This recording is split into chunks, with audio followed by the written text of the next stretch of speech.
Assalomu alaykum qadrli do'stlar, yurtdoshlar, akalar, ukalar, nuroniylar, opa-singillarimiz.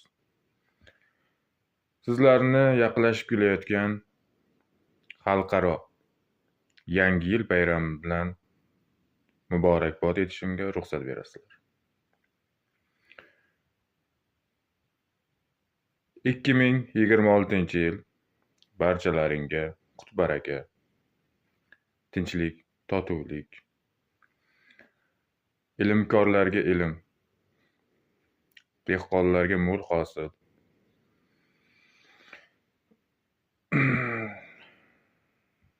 yoshlarimizga sport, fan, olimpiadada katta zafarlar, davlat sohasidagi ishchilarimizga esa halollik va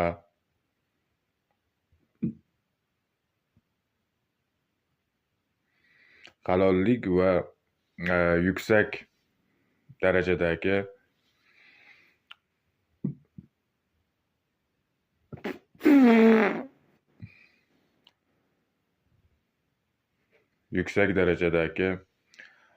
harakatni tilaymiz. Barchalaringizni 2026-yilda yangi o'zgarishlarni qarshi olishingizga ishonaman.